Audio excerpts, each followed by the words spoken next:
तो आज का आपका पहला क्वेश्चन है, अमेरिका का खोज क्रिस्टोफर कोलंबस के द्वारा कब किया गया था? तो ये कब हुआ था? ये हुआ था 1492 में। कब हुआ था?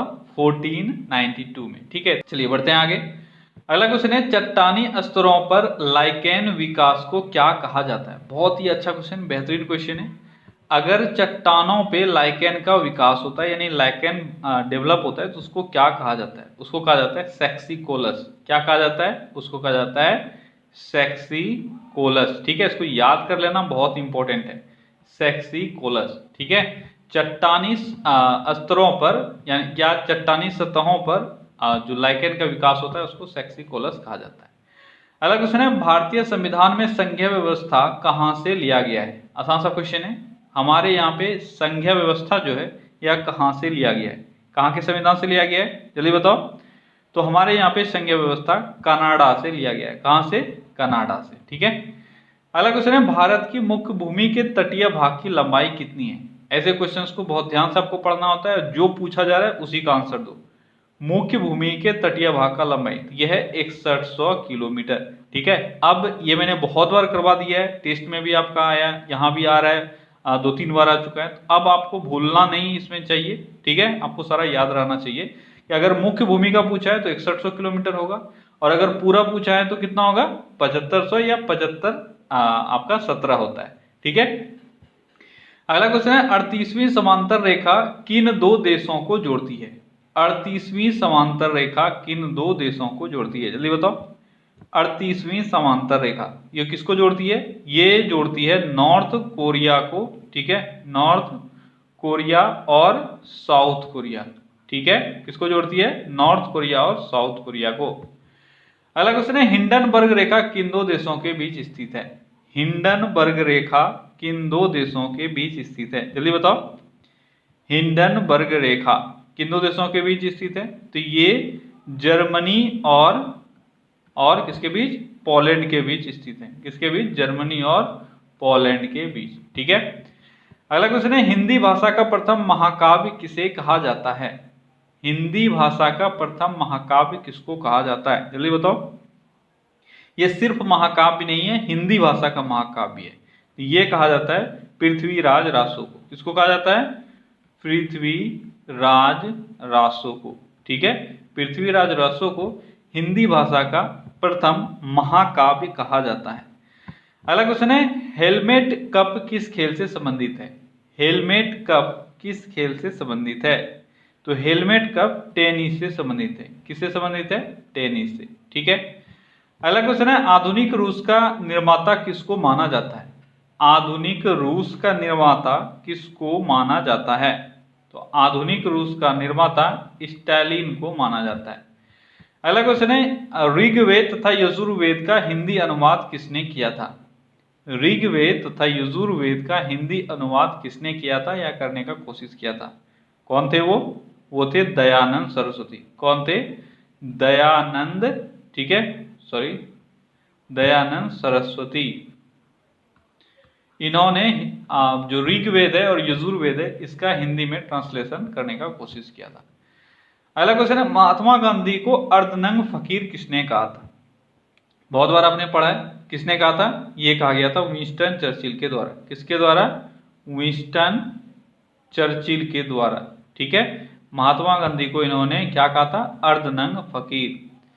अगला क्वेश्चन है, भारत की पहली महिला एयर मार्शल कौन है?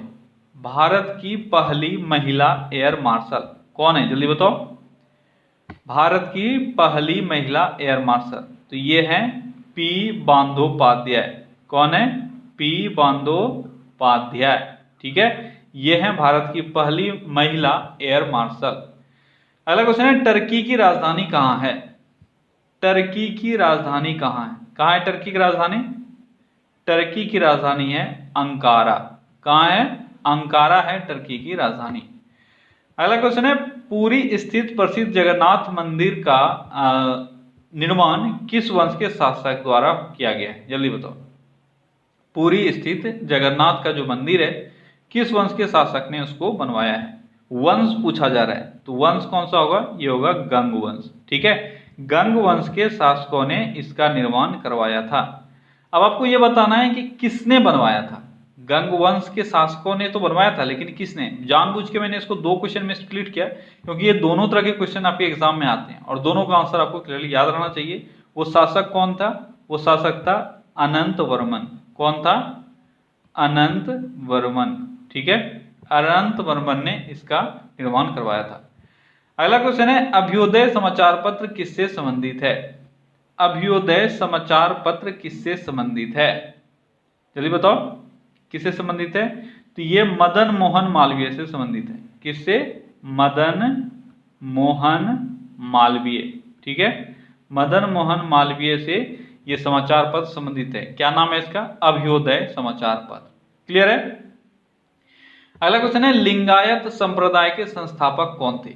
लिंगायत संप्रदाय 2018-19 में ये लिंगायत समुदाय जो है यह बहुत चर्चे में रहा था। ठीक है, और आपको आना चाहिए इसके संस्थापक कौन है। जल्दी बताओ, लिंगायत समुदाय के संस्थापक कौन है? इसके संस्थापक हैं वासव। कौन है? वासव। ठीक है, इनके नाम में थोड़ा सा वत्सव या ऐसे करके कुछ कुछ अंतर आपको मिलेगा कहीं कहीं। ठीक है, लेकिन आप याद रखो वासव आपको हर जगह देखने को मिल जाएगा, थोड़ा बहुत अंतर लेकिन समझ लोगे आप। अगला क्वेश्चन है, राजस्थान का हृदय किस शहर को कहा जाता है? राजस्थान का हृदय किस शहर को कहा जाता है? तो राजस्थान का हृदय जो है वह अजमेर को कहा जाता है। सॉरी, किसको कहा जाता है? अजमेर को। ठीक है, राजस्थान का हृदय। यहाँ पे बहुत सारे बच्चे गलत कर बैठते हैं, वो लोग जयपुर मार देते हैं। 100% जयपुर आपके ऑप्शन में रहेगा ही रहेगा, लेकिन अजमेर को कहा जाता है राजस्थान का हृदय। अगला क्वेश्चन है, नेपाल देश के झंडे में कितने त्रिभुज हैं? नेपाल देश के झंडे में कितने त्रिभुज हैं? अब आपको ये क्वेश्चन लग रहा होगा फालतू, पर ये क्वेश्चन पूछा गया है रेलवे के एग्जाम में। यहाँ पे जितने भी क्वेश्चंस आप पढ़ रहे हो ना, ये सारे क्वेश्चंस एग्जाम में पूछे जा चुके हैं। इसलिए आपको कोई भी क्वेश्चन ये नहीं समझना है कि फालतू क्वेश्चन है, क्योंकि सारे प्रीवियस ईयर्स के क्वेश्चंस हैं, कभी ना कभी ये पूछा जा चुका है। तो नेपाल देश के झंडे में टोटल 2 त्रिभुज हैं। आपने नेपाल का कभी झंडा देखा है? अब आपको याद रह जाएगा आज अगर पढ़ लोगे इसके बाद। बजरंगबली का झंडा जो हम लोगों का होता है, ठीक है, उसी तरह से नेपाल का झंडा होता है। तो इस तरह से 2 त्रिभुज उसमें बना हुआ रहता है। ठीक है, तो इसलिए कितने त्रिभुज हैं? 2। अगला क्वेश्चन है, भारत में पंचायती राज सबसे पहले कहां लागू हुआ था? भारत में पंचायती राज सबसे पहले कहां लागू हुआ था? बहुत ही आसान सा क्वेश्चन। कहां लागू हुआ था? जल्दी बताओ। तो ये हुआ था नागौर जिला में। कहां हुआ था? नागौर जिला में। और ये नागौर जिला कहां है? राजस्थान में। ठीक है, कब हुआ था? 2 अक्टूबर 1957। ठीक है, 2 अक्टूबर 1957, ये आपको याद रखना है। 2 अक्टूबर 1957 में ये हुआ था। अगला क्वेश्चन है, वातापी के चालुक्य वंश की स्थापना किसने की थी? वातापी के चालुक्य वंश की स्थापना किसने की थी? जल्दी बताओ, किसके द्वारा किया गया था वातापी के चालुक्य वंश का स्थापना? तो देखो, बहुत जगह आपको इसका आंसर जो है वह मिलेगा पुलकेशिन प्रथम, पर वो उनको वास्तविक संस्थापक कहा जाता है। ओरिजिनल में जो संस्थापक थे जिसने इसकी स्थापना की वो कोई और थे, वो थे जय सिंह। क्या नाम था उनका? उनका नाम था जय सिंह। ठीक है, जय सिंह प्रथम। और ये कौन थे? ये पुलकेशिन के दादा थे, ये याद रखना। ठीक है, अगर वातापी के चालुक्य वंश का संस्थापक पूछा गया और ऑप्शन में जय सिंह प्रथम है तो आपका 100% आंसर वही होगा, लेकिन अगर वास्तविक पूछा गया तो आपका होगा पुलकेशिन प्रथम। क्लियर है? अगला क्वेश्चन है, बाबर का प्रसिद्ध तोपची कौन था? बाबर का प्रसिद्ध तोपची कौन था? तो बाबर ने तोप का इस्तेमाल किया था पानीपत के प्रथम युद्ध में, और एक बहुत बड़ा पॉजिटिव जो आप बोल सकते हो उसके लिए वो था। ठीक है, लेकिन 2 बहुत ही बड़े तोपची उनके थे जिनका नाम आपको याद रखना है। वो थे उस्ताद अली और मुस्तफ़ा। कौन थे? अली और मुस्तफ़ा। ठीक है, क्या नाम था उनका? अली और मुस्तफ़ा। ये 2 तोपची थे बाबर के। अगला क्वेश्चन क्या है? अगला क्वेश्चन है, जासूसी उपन्यास द अनटचेबल के लेखक कौन है? जासूसी उपन्यास द अनटचेबल के लेखक कौन है? जल्दी बताओ, अगर आता है तो। कौन है ये? तो द अनटचेबल के लेखक हैं जॉन। ठीक है, जॉन वेनविले। क्या है नाम उनका? जॉन वेनविले। ठीक है, जॉन वेनविले।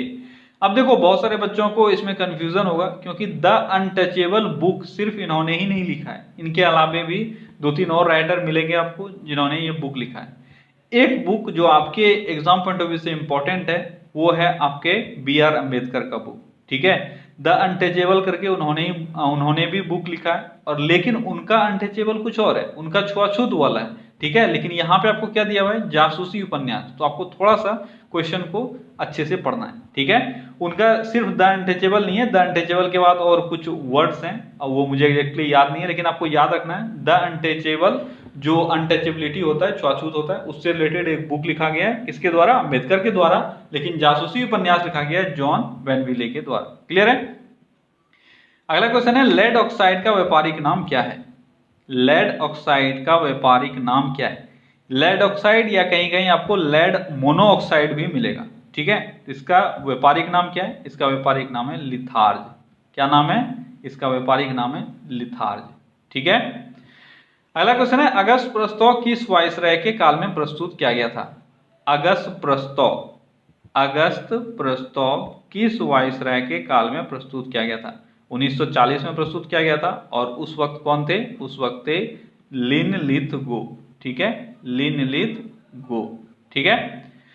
अगला क्वेश्चन है, सितार के तार में किस प्रकार का कंपन उत्पन्न होता है, अनुप्रस्थ या अनुदैर्घ्य। तो 2 ऑप्शन दिए हुए हैं, आपको इन्हीं में से किसी एक को सिलेक्ट करना है। अब तुक्का खेल रहे हो, अनुप्रस्थ कोई खेल रहे हो, कोई अनुदैर्घ्य खेल रहे हो, तो क्या होगा सही आंसर, सही आंसर होगा अनुप्रस्थ, ठीक है। याद रखना क्या होता है, जो सितार है उसमें किस प्रकार का कंपन होता है उसके तार में, तो अनुप्रस्थ वेव आपको उसमें देखने को मिलेगा। अगला क्वेश्चन है, जापान के हिरोशिमा नगर में पहला परमाणु बम विस्फोट 1945 में किस तारीख को हुआ था। इंपॉर्टेंट है वो डेट, और आप सभी जान भी रहे होंगे कब हुआ था। 1945 में हिरोशिमा पर परमाणु बम विस्फोट कब हुआ था, ये हुआ था 6 तारीख को। 6 तारीख किस महीने का 6 तारीख, जल्दी बताओ, तो 6 अगस्त, ठीक है। 6 अगस्त 1945 को हिरोशिमा पर हुआ, और 9 अगस्त 1945 को नागासाकी पर हुआ था। अगला क्वेश्चन है, भारतीय स्वशासन समिति का स्थापना कब हुआ था। भारतीय स्वशासन समिति इसका स्थापना कब हुआ था। तो भारतीय स्वशासन समिति का स्थापना 1905 में हुआ था। कब हुआ था, 1905 में। अगला क्वेश्चन है, भारतीय स्वशासन समिति का स्थापना कहाँ हुआ था। भारतीय स्वशासन समिति का स्थापना 1905 में हुआ, लेकिन कहाँ हुआ था, जल्दी बताओ, कहाँ हुआ था, ये हुआ था लंदन में, ठीक है, लंदन में हुआ था इसकी स्थापना। अब फाइनली जो आपके दिमाग में कब से ये क्वेश्चन आ रहा है, इसकी स्थापना किसने की थी, बताओ। भारतीय स्वशासन समिति की स्थापना किसने की थी, किसके द्वारा किया गया था, ये श्यामजी कृष्ण वर्मा के द्वारा किया गया था। किसके द्वारा, श्यामजी कृष्ण, ठीक है, श्यामजी कृष्ण वर्मा के द्वारा, ठीक है। कौन सा है, याद रखना, यह है भारतीय स्वशासन समिति, स्थापना 1905 में हुई लंदन में।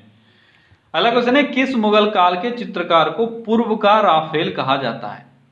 पूर्व का राफेल, ये एक मुगल वंश का चित्रकार है, आपको बताना है उसका नाम क्या है, जिसको पूर्व का राफेल कहा जाता है। तो पूर्व का राफेल कहा जाता है बिहजाद को। किसको कहा जाता है, बिहजाद एक मुगल कालीन चित्रकार था, इसको पूर्व का राफेल कहा जाता था। अगला क्वेश्चन है, जोजिला दर्रा कहाँ स्थित है। जोजिला दर्रा किस राज्य में स्थित है, जल्दी बताओ, आसान सा क्वेश्चन है, किस राज्य में स्थित है, ये जम्मू एंड कश्मीर में स्थित है, ठीक है। अब तो यूनियन टेरिटरी बन गया। अगला क्वेश्चन है, 8 डिग्री चैनल किनके मध्य है। 8 डिग्री चैनल किनके मध्य स्थित है, 8 डिग्री चैनल किनके बीच स्थित है, चलिए बताओ। 8 डिग्री चैनल, तो ये है मालदीव, ठीक है, मालदीव और किनके बीच, मिनिकॉय द्वीप के बीच, ठीक है, मालदीव और मिनिकॉय द्वीप के बीच ये स्थित है 8 डिग्री चैनल, ठीक है। अगला क्वेश्चन है, अलकनंदा और मंदाकिनी का संगम स्थल कहाँ है। अलकनंदा और मंदाकिनी का संगम स्थल, अलकनंदा और मंदाकिनी का संगम स्थल कहाँ है? यह है रुद्रप्रयाग में। कहाँ है? रुद्रप्रयाग में। ठीक है, आप जानते हो भागीरथी और अलकनंदा, याद रखना जो मैं बता रहा हूं, भागीरथी और अलकनंदा इसका संगम कहाँ हुआ है? देवप्रयाग में। और यहां पे है अलकनंदा और मंदाकिनी। ठीक है, अलकनंदा और मंदाकिनी इसका संगम कहाँ हुआ है? रुद्रप्रयाग में। क्लियर है? अगला क्वेश्चन है, स्वतंत्र भारत की पहली मंत्रिपरिषद में शिक्षा मंत्री कौन थे? स्वतंत्र भारत के पहले मंत्रिपरिषद में शिक्षा मंत्री कौन थे? कौन थे शिक्षा मंत्री? तो शिक्षा मंत्री थे अबुल कलाम आजाद। क्या नाम था उनका? उनका नाम था अबुल कलाम, ठीक है, आजाद। अबुल कलाम आजाद। अगला क्वेश्चन है, स्वतंत्र भारत की पहली मंत्रिपरिषद में रेल एवं परिवहन मंत्री कौन थे? रेलवे मिनिस्टर कौन थे? इनका नाम आपको जरूर आना चाहिए क्योंकि ये बहुत फेमस थे और बहुत बार इनसे रिलेटेड क्वेश्चन भी पूछा गया। कौन थे? वो थे जॉन मथाई। ठीक है, कौन थे? जॉन मथाई। ठीक है, अगला क्वेश्चन है, क्राउन कांच का अपवर्तनांक कितना होता है? क्राउन कांच का अपवर्तनांक कितना होता है? तो क्राउन कांच का अपवर्तनांक होता है 1.52। कितना होता है? 1.52। अगला क्वेश्चन है, सोवियत संघ के द्वारा अपना पहला उपग्रह स्पुतनिक प्रथम को कब प्रक्षेपित किया गया था? सोवियत संघ का पहला जो उपग्रह है उसका नाम है स्पुतनिक प्रथम। ये तो आपने बहुत बार पढ़ा है। अब आपको ये बताना है कब इसने प्रक्षेपित किया था। जल्दी बताओ, कब क्या किया था? ये क्या किया था? 1957 में। और इसी के साथ ही अंतरिक्ष युग की शुरुआत हुई थी। ये वर्ल्ड का पहला था। ठीक है, 4 अक्टूबर 1957 को प्रक्षेपित किया गया था स्पुतनिक प्रथम को। अगला क्वेश्चन है, संयुक्त राष्ट्र संघ के द्वितीय महासचिव डेग हैमरशोल्ड किस देश के निवासी थे? संयुक्त राष्ट्र संघ या यूएन के सेकेंड महासचिव कौन थे? डेग हैमरशोल्ड। आपको ये बताना है किस देश के ये नागरिक थे। ये स्वीडन के नागरिक थे। कहां के थे? स्वीडन के नागरिक थे। अगला क्वेश्चन है, विटामिन सी के खोजकर्ता कौन है? विटामिन सी के खोजकर्ता, जल्दी बताओ, विटामिन सी के खोजकर्ता कौन है?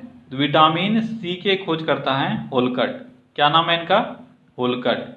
ठीक है, होलकट है विटामिन सी के खोजकर्ता। अगला क्वेश्चन है, एल्काइन का सामान्य सूत्र क्या होता है? मैंने आपको एल्केन का बताया हुआ है और मैंने बोला था मैं पूछूंगा, तो अगर किसी ने पढ़ा होगा तो उनको आज आसान लग रहा होगा। एल्काइन का सूत्र क्या होता है? तो एल्काइन का सूत्र होता है CnH2n-2। क्या होता है? CnH2n-2। और अल्केन का मैंने आपको बताया हुआ था, अल्केन का होता है CnH2n+2। और अल्कीन का क्या होता है? चलिए बताओ, एल्कीन का क्या होता है? तो एल्कीन का होता है CnH2n। ठीक है, तो आपको सबका क्लियर हो गया, अल्केन, अल्काइन और अल्कीन सबका क्लियर हो गया। ठीक है, अगला क्वेश्चन है, अंग्रेजों ने भारत में प्रथम फैक्ट्री सूरत में कब स्थापित किया था? अंग्रेजों ने भारत में प्रथम फैक्ट्री कहां स्थापित किया था? सूरत में। आपको यह बताना है कब किया था। कब किया था? ये क्या गया था? 1608 ईस्वी में। कब किया गया था? 1608 ईस्वी में। अगला क्वेश्चन है, डचों ने अपना प्रथम फैक्ट्री कहां स्थापित किया था? डचों ने अपना प्रथम फैक्ट्री कहां स्थापित किया था? कहां किया था? जल्दी बताओ।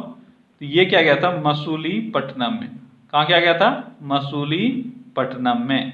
ठीक है, मसूलीपट्टनम में इन्होंने अपना पहला फैक्ट्री स्थापित किया था और यह संभवतः 1605 में किया था। ठीक है, अगला क्वेश्चन है, क्या नाम है इनका? इनका नाम है लुईस जॉय ब्राउन। ठीक है, लुईस जॉय ब्राउन। ये लुईस कंफ्यूजन हो रहा था, लुईस। ठीक है, लुईस जॉय ब्राउन कौन है? ये है विश्व की पहली परखनली शिशु। अब आपको बताना है इनका जन्म कब हुआ था।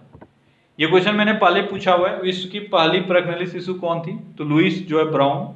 अब आपको यह बताना है इनका जन्म कब हुआ था। इनका जन्म हुआ था 1978 में। ठीक है, और ये ब्रिटेन से बिलोंग करती थी, इंग्लैंड से बिलोंग करती थी। ठीक है, अगला क्वेश्चन है, तेलंगाना राज्य कब अस्तित्व में आया? तेलंगाना राज्य कब अस्तित्व में आया? कब अस्तित्व में आया था? यह आया था 2 जून 2014। ठीक है, कब आया था? 2 जून 2014। ठीक है, अगला क्वेश्चन है सैयद अहमद खां के द्वारा द्विराष्ट्र सिद्धांत कब दिया गया? इससे पहले वाले सेट में मैंने पूछा था द्विराष्ट्र सिद्धांत किसके द्वारा दिया गया है, तो द्विराष्ट्र सिद्धांत यानी 2 राष्ट्र वाला सिद्धांत, और ये मेनली रिलेटेड किससे था? भारत और पाकिस्तान से संबंधित था। आपको यह बताना है यह कब दिया गया था सैयद अहमद खां के द्वारा, ईयर बताओ। तो ये दिया गया था 1867 में। कब दिया गया था? 1867 में। किसने दिया था? सैयद अहमद खान ने। अगला क्वेश्चन है सालबाई की संधि कब हुई थी? सालबाई की संधि कब हुई थी?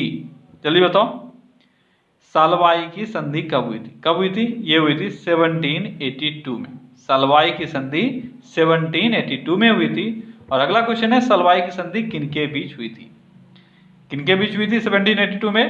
ये हुई थी महादजी सिंधिया और अंग्रेजों के बीच। किसके बीच? महादजी सिंधिया, ठीक है, महादजी सिंधिया, और इसमें दूसरा पार्टनर कौन था? अंग्रेज। ठीक है, महादजी सिंधिया और अंग्रेजों के बीच हुई थी सालबाई की संधि। क्लियर है? तो ओके गाइस, तो 50 क्वेश्चन हमारा यहाँ पे पूरा होता है। ठीक है, चलिए आज के सेशन में बस इतना ही। कल फिर से मिलते हैं हम लोग अगले सेशन में। Till then take care, bye bye.